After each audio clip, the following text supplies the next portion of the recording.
मनसे अध्यक्ष राज ठाकरे यांच्या शिवतीर्थ निवासस्थानावरची मुख्यमंत्री व उपमुख्यमंत्र्यांची बैठक संपलेली आहे आणि यानंतर आपण पाहतोय मुख्यमंत्री एकनाथ शिंदे आणि उपमुख्यमंत्री देवेंद्र फडणवीस हे शिवतीर्थ या निवासस्थानाहून बाहेर पडलेले आहेत। यामध्ये आपण पाहतोय मनसे अध्यक्ष राज ठाकरे हे देखील आता या ठिकाणाहून बाहेर पडल्याची माहिती मिळते।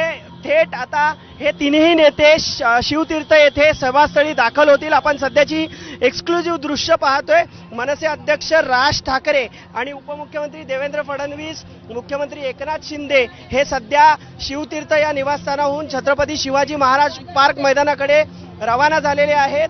पंतप्रधान नरेंद्र मोदी हे आता काहीच वेळात मुंबईत दाखल होतील। त्यापूर्वी आपण पाहिलं तर शिवतीर्थ या निवासस्थानी महायुतीच्या या तिन्ही नेत्यांमध्ये महत्त्वपूर्ण चर्चा झाली। यामध्ये आपण पाहिलं तर राज्यभरात कशा प्रकारे लोकसभा निवडणुकीच्या अनुषंगाने प्रचार झाला, कशा प्रकारे रणनीती आखली गेली होती, कशा प्रकारे रिस्पॉन्स होता आणि आता आगामी काळामध्ये मुंबईतील लोकसभा निवडणुका आहेत त्यामध्ये कशा प्रकारे रणनीती आखली पाहिजे, तसेच कशा प्रकारे हे मतदारसंघ जिंकता येतील या संदर्भात चर्चा झाल्याची माहिती मिळते।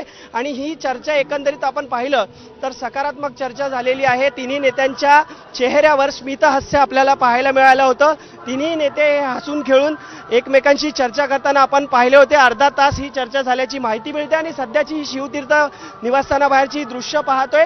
मनसे अध्यक्ष राज ठाकरे यांचे कुटुंबीय देखील आता बाहेर आलेले आहेत आणि ते देखील आता काहीच वेळात हे शिवतीर्थ ज्या ठिकाणी महायुतीची सभा होते त्या ठिकाणी दाखल होतील। आपण एकंदरीतच पाहिलं तर महायुतीची आज सभा शिवाजी पार्क येथे थोडंसं थांबवतो मी। ताजी अपडेट येते, पंतप्रधान मोदींचं मुंबईमध्ये आगमन झालेलं आहे। आताच्या घडीची मोठी अपडेट, पंतप्रधान मोदी मुंबईत दाखल झाले आहेत आणि आता प्रचार सभेकडे